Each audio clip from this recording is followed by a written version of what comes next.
శ్రీ సద్గురు చరణారవిందాభ్యాం నమః. ఓం శ్రీ గణేశ శారదా సద్గురు మంగళమూర్తిభ్యో నమః. ఓం నమో భగవతే వేదవ్యాసాయ నమః. ఓం నమః ప్రణవార్థాయ శుద్ధజ్ఞానైకమూర్తయే నిర్మలాయ ప్రశాంతాయ దక్షిణామూర్తయే నమః. ఓం ఈశ్వరో గురురాత్మేతి మూర్తిభేద విభాగినే వ్యోమవద్వ్యాప్తదేహాయ దక్షిణామూర్తయే నమః. శ్రీ గురుగీత బ్రహ్మ విద్యోపనిషత్తు అంటే మనకి నారాయణోపనిషత్తులో ఏమని చెప్పారు అంటే శ్రీ సద్గురుని యొక్క సేవ చేసినప్పుడు అంతఃకరణ శుద్ధికి కారణము శ్రీ సద్గురుదేవుని యొక్క దయ, శ్రీ గురుదేవుని యొక్క కటాక్షము కూడా దాని యొక్క విశేషము. అంతేకాదు గురువు యొక్క కృప చేత, ఆ అనుగ్రహము చేత మనకు ఉన్న ఫలంగా జ్ఞానము అనేటువంటిది లాభిస్తుంది అని చెబుతూ, అంటే అనేకానేకాలైనటువంటి వేదము మొదలైనటువంటి శాస్త్రాల యొక్క సిద్ధాంత తత్వాలను కూడా జన్మ జన్మలలో కూడా మనం అభ్యాసం చేయడం వలన మిగుల ఎక్కువగా గొప్పదైనటువంటి ఉన్నతమైనటువంటి పుణ్యాల యొక్క పక్వము చేత మరి సత్పురుషులతో సహవాసము అనేది కలుగుతుంది కదా. అటువంటి సహవాసం వలన విధి నిషేధాల యొక్క జ్ఞానం కూడా కలుగుతూ ఉంటుంది. అంటే ఈ క్రియ, ఈ కర్మ ఆచరించవచ్చు, ఈ కర్మ ఆచరించకూడదు అనేటువంటి విషయం కూడా మనకు స్పష్టంగా తెలుస్తుంది సత్పురుషుల యొక్క సహవాసము చేత. అందువలన మనకి సదాచారాల యందు ప్రవృత్తి కలుగుతుంది, వాటిని చేయాలి అనేటువంటి ఆలోచన కలుగుతుంది.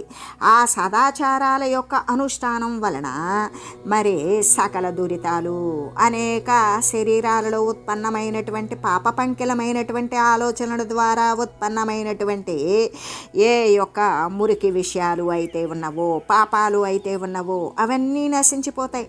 ఎప్పుడైతే పాపం నశించిందో ఇక ఏ శుద్ధమైనటువంటి మనసు, శుద్ధమైన బుద్ధి, శుద్ధముతో కూడినటువంటి చిత్తము, శుద్ధ అహంకారము అంటే శుద్ధమైనటువంటి అంతఃకరణము అనేటువంటిది కలుగుతుంది.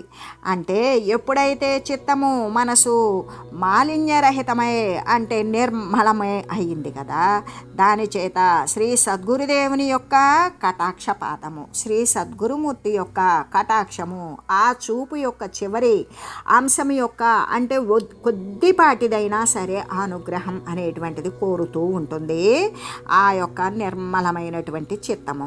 ఎవరైతే సద్గురువులను ఆశ్రయించారో వారి యొక్క అనుగ్రహ భాగ్యం కోసమే నిరీక్షిస్తూ ఎదురు చూస్తూ ఉంటుంది.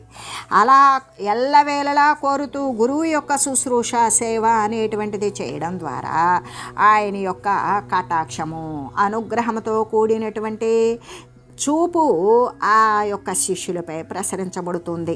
దాని యొక్క విశేషము చేత వానికి ఎవరైతే ఆశ్రయించుకొని భక్తితో ఉన్నాడో, నమ్మకంతో ఉన్నాడో అటువంటి వాని యొక్క సకల కోరికలు అంటే ఏ యొక్క మురికి వాసనలు వదిలేసి మోక్షగామి అయ్యున్నాడో అటువంటి వాని యొక్క సిద్ధులన్నీ కూడా సిద్ధిస్తూ ఉన్నవి.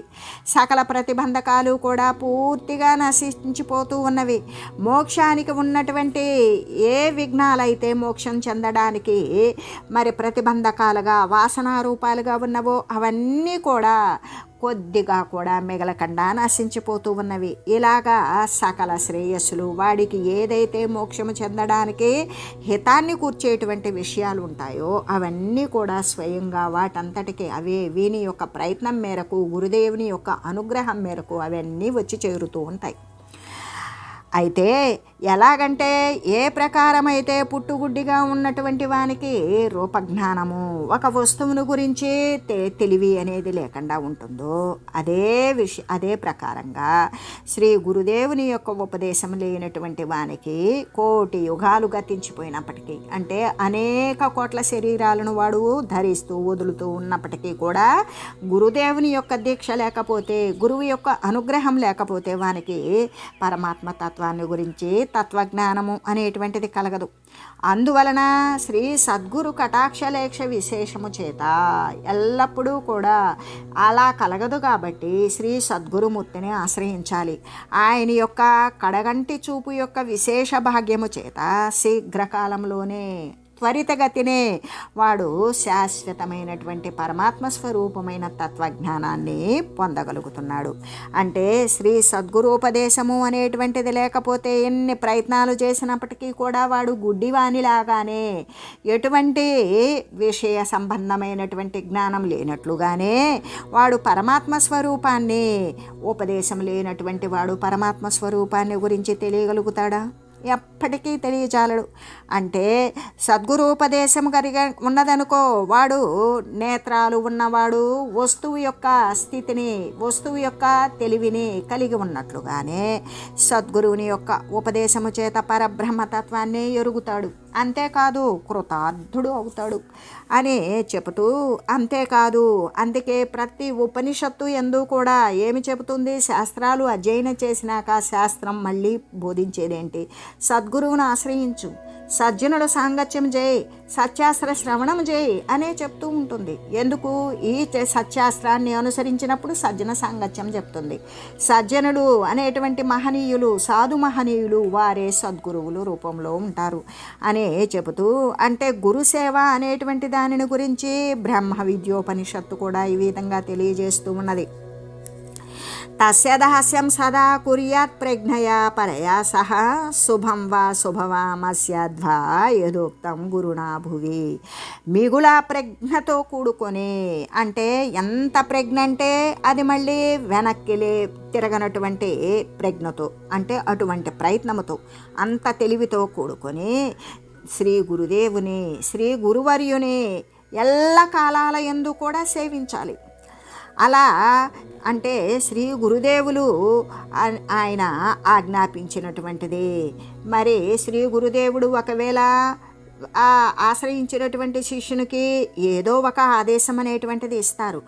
ఆ గురుదేవుడు చేసినటువంటి ఆదేశం ఆ శిష్యుని యొక్క మతికి అశుభంగా తోచినప్పటికీ కూడా, ఇదేదో స్వామివారు ఏదో పొరపాటు పడుతున్నట్లున్నారు, దీనివల్ల ఏమన్నా మంచి జరగదేమో అనేటువంటి ఆలోచన తనకి కలిగినప్పటికీ కూడా దానినంతా కూడా తాను ఏమాత్రము కూడా గురుదేవులు బోధించినటువంటి విషయాన్ని ఎక్కువలు తక్కువలు, సరిచేయటాలు సవరించడాలు ఇటువంటివేవి కూడా తన యొక్క విచారణకు మళ్ళీ కూడా పని పెట్టకుండా, ఎటువంటి విచారణ ఏమాత్రమే ఎక్కువ తక్కువలు లేకుండా, గురుదేవుడు చెప్పినటువంటి విషయం తనకి చెడుగా అనిపించినా కూడా దానినే చేయాలి. ఎందుకు అంటే అక్కడ ఆజ్ఞానువర్తి. గురుదేవుడు ఎటువంటి ఆదేశాన్ని ఇచ్చాడో దానిని నిర్వికల్పంగా చేయాలి. అంటే మళ్ళీ తన సొంత కల్పాలు, తన సొంత వికల్పాలు అనేవి చేయకూడదు. గురువు ఏ విధమైనటువంటి దీక్షను, ఏ విధమైనటువంటి ఆదేశాన్ని, ఆజ్ఞను ఇచ్చాడో దానిని మరి ఎటువంటి ఉల్లంఘనీయము కాకుండా త్రికరణ శుద్ధిగా దానిని అనుసరించాలి అని చెబుతూ, అంతేకాదు తత్కుర్యాసా విచారేణ శిష్య సంతోష సంయుత హంస విద్యామిమాం లబ్ధ్వా గురు శుశ్రూషయా నరః. అంటే శ్రీ గురుదేవునికి అనేక విధాలుగా పరిచర్యను చేయాలి. అనేక విధాలుగా అంటే ఇప్పుడు చతుర్విధ శుశ్రూషలు ఉన్నాయి మనకి శాస్త్ర సమ్మతంగా చెప్పబడినటువంటివి అవే. అంతేకాదు శుశ్రూష అంటే శ్రోతుం ఇచ్చాతి ఇది శుశ్రూష, అంటే ఏదైతే మనం శ్రద్ధతో వింటామో గురుదేవుడు బోధించేటప్పుడు అది సేవ. గురువు చెప్పినటువంటి దానిని అనుసరించడం సేవ.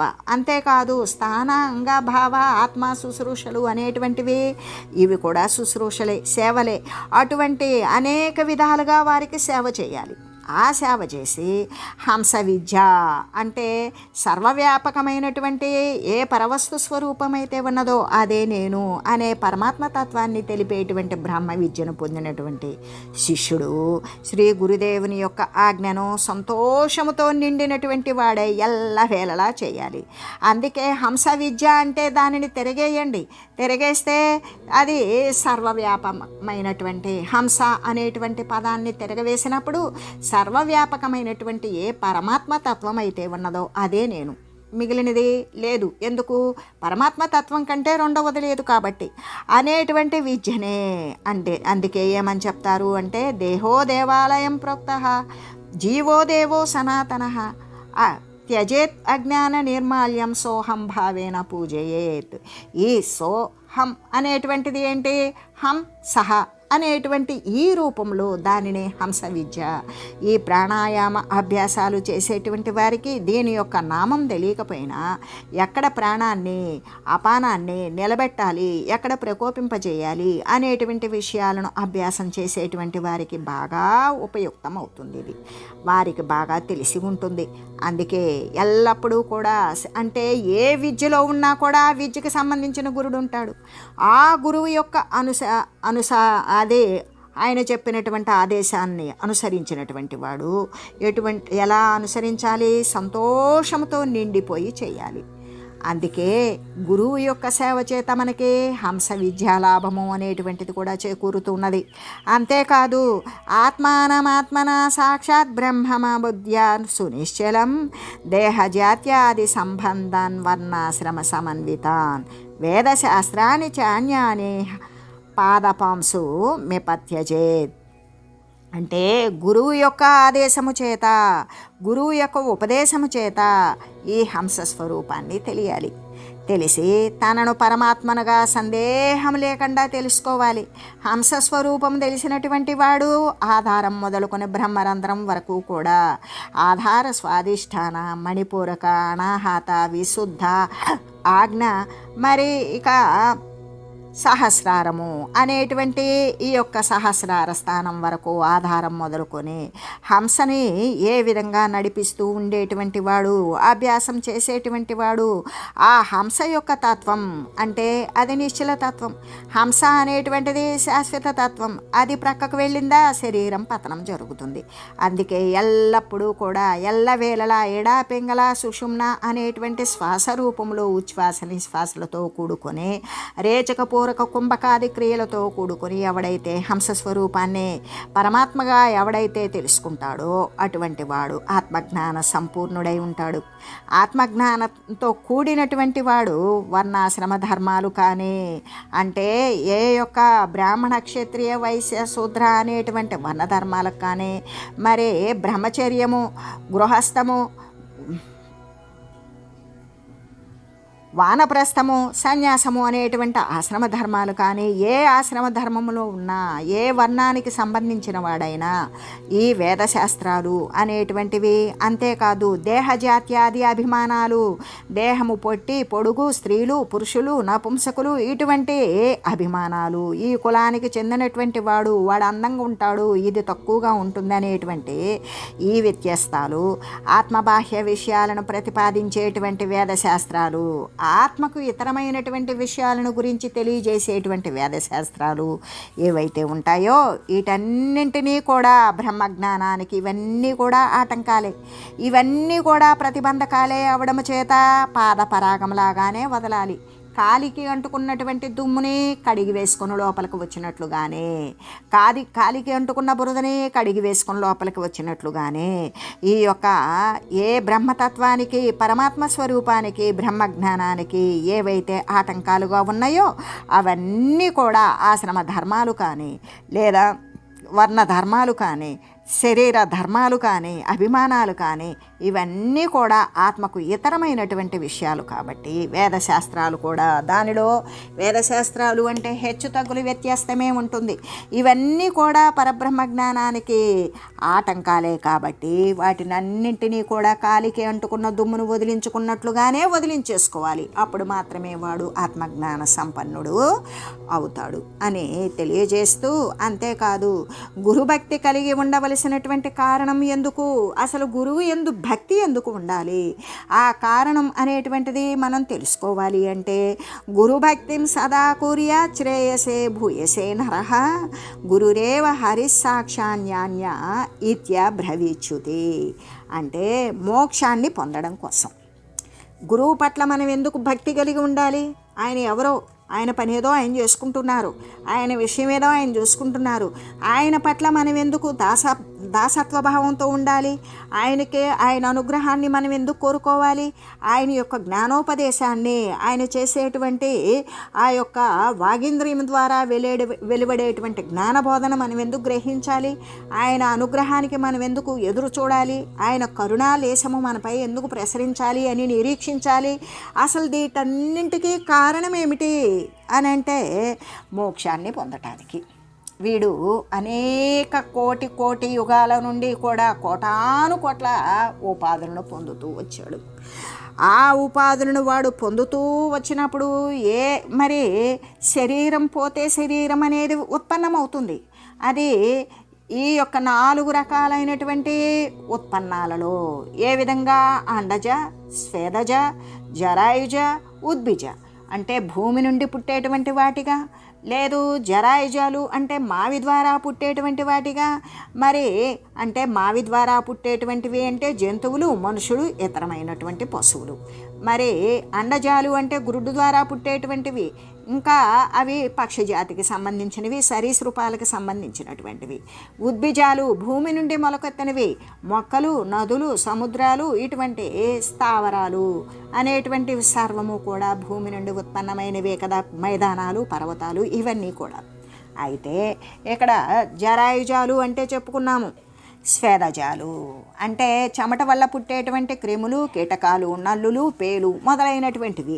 ఈ విధంగా ఈ 4 రకాలు కాకుండా ఈ 84 లక్షల జీవరాశిలో ఇంకేదైనా ఒక రకం ఉన్నదా? లేదు. కాబట్టి ఆ రకాలలో అనేక రకాలైనటువంటి శరీరాలు, ఉపాధులను మనం పొంది వచ్చాం. అటువంటిది ఇది పోతే చస్తే, మనకేదైనా సమస్య వచ్చినప్పుడు చస్తే బాగుండు అనుకుంటాం, చస్తే మళ్ళీ పుడతాం. అంటే ఇక్కడ చావు పుట్టుక లేనటువంటి స్థితిని పొందాలి అని కోరుకున్నటువంటిదే జ్ఞానం. అందుకే ఆ స్థితియే మోక్షము. ఆ స్థితిని పొందాలి అంటే సర్వ జన్మల యందు, సర్వ ఉపాధులు యందు ఈ యొక్క శరీరం రాబడుతుంది. అంటే వాడు ఇష్టపడో ఇష్టపడకనో, కష్టం మీదో ఎట్లయినా సరే దేహాలను గురించినటువంటి స్థితిగతులకి సంబంధించిన కోరికలను కోరుతూ దేహాలే కొని తెచ్చుకుంటూ ఉన్నాడు, ఉపాధులనే పొందుతూ ఉన్నాడు. కానీ ఉపాధి రహితమైనటువంటి పరమాత్మ స్థితిని పొందాలి అనేటువంటి కారణము తెలియని కారణము చేత ఆ పరమాత్మ స్థితియే మోక్షము. ఆ మోక్షాన్ని పొందడం కోసమే మనం మరి శ్రీ గురుదేవుని పొందాలి. అంటే గురుభక్తి ఎందుకు కలిగి ఉండాలి అంటే మోక్షాన్ని పొందడం కోసం. ఆయన మాత్రమే మోక్షస్థితిని పొందగలిగినటువంటి జ్ఞానాన్ని ఉపదేశిస్తారు. ఆ జ్ఞానంలో మనం పయనించేటప్పుడు మనకి ఎదురైనటువంటి సందేహాలు, మరి విఘ్నాలు తొలగించేటువంటి కరుణ కలిగి ఉంటారు. ఆ యొక్క అంటే మనకి విఘ్నాలు తొలగిపోయి సందేహాలు నశించిపోతే సందేహాల సమాహారంగా వచ్చినటువంటి దేహాలు శాశ్వతంగా మాయమైపోతాయి, ఇంకా నశించిపోతాయి. కాబట్టి ఇక్కడ సందేహాల సమాహారమే దేహాలు. కాబట్టి దేహము అనేటువంటిది ఇక రాదు. ఆ దేహం రాకుండా ఉండేటువంటి స్థితి మాత్రమే నిర్వాణ స్థితి, అదే మోక్షస్థితి. ఆ మోక్షాన్ని పొందడం కోసమే మనం గురుభక్తిని చూపాలి, గురుభక్తి కలిగి ఉండాలి. గురుభక్తి కలిగి ఉండడానికి కారణం ఏంటి అంటే మోక్షాన్ని పొందడం కోసమే. మోక్షం పొందడం కోసం శ్రీ గురుదేవుని ఎల్లవేళలా పరమాత్మగానే భావించాలి. ఎల్లవేళలా సర్వకాల సర్వావస్థల యందు, భూత భవిష్యత్ వర్తమాన కాలాల యందు, జాగ్రత్త స్వప్న సుషుప్తి అవస్థల యందు తాను చొచ్చు వరకు జగము కృంగు వరకు, జగము కృంగటం అంటే శరీరాల రాకపోకలు శాశ్వతంగా నివారించబడటం, తాను చచ్చు వరకు అంటే తాను అనుకునేటువంటి ఈ దేహస్థితి ఏదైతే ఉన్నదో దేహము తాననేటువంటి భావన చచ్చేటంత వరకు, దేహము తాననేటువంటి భావన చచ్చిందా పరమాత్మ స్వరూపమే తాను అనేటువంటి భావన కలిగేటంత వరకు కూడా ఎల్లవేళలా కూడా శ్రీ సద్గురుమూర్తిని పరమాత్మ స్థానంలోనే మనం పరమాత్మగానే భావించాలి. ఆ పరమాత్మ తత్వము మాత్రమే మనల్ని సంరక్షించగలదు, మనల్ని ఉద్ధరించగలదు, సంసార తరణము చేయగలదు. కాబట్టి ఎల్లవేళలా కూడా శ్రీ సద్గురుమూర్తిని సేవిస్తూ ఉండాలి. ఎందుకు అంటే శ్రీ సద్గురుమూర్తియే, శ్రీ గురుదేవుడే సాక్షాత్తు విష్ణుదేవుడు. ఎందుకు విష్ణుదేవుడు అంటే ఎన్ని ఆటంకాలు వచ్చినా కూడా మరి అజ్ఞాన సంబంధమైన రాక్షసులను చంపడానికి అనేక శరీరాలను తీసుకున్నటువంటి విష్ణుదేవుడు మనలో ఉన్నటువంటి అజ్ఞానము అనేటువంటిది అవివేకమనే రాక్షస పిశాచాలను చంపడానికి మనం కూడా సత్వగుణ ప్రాతిపదికగా సహనముతో మనం ఈ యొక్క నిశాచరులను, పిశాచాలను, అజ్ఞానం తమముతో కూడినటువంటి ఉన్నటువంటి ఈ అవివేకాన్ని నశింపజేయడానికి రాక్షసులను చంపినటువంటి విష్ణుదేవుడు ఎలాగో మనం కూడా అటువంటి విష్ణుదేవులమే. ఈ ప్రకారంగా మరి మనలో ఉన్నటువంటి అజ్ఞాన తిమిరాన్ని నశింపజేసుకోవాలి. అంతేకాదు అవివేకాన్ని శమింపజేసుకోవాలి అనేటువంటి విషయాన్ని గురించి ఎవరు తెలియజేస్తూ ఉన్నారు అంటే వేదమాత ఉపదేశిస్తున్నది. వేదమాత వేదము అన్నప్పుడు ఏది తెలియాలి అంటే తనలో ఉన్నటువంటి అజ్ఞానాన్ని నశింపచేసుకోవాలి అనేటువంటి విషయాన్ని గురించి తెలియాలి.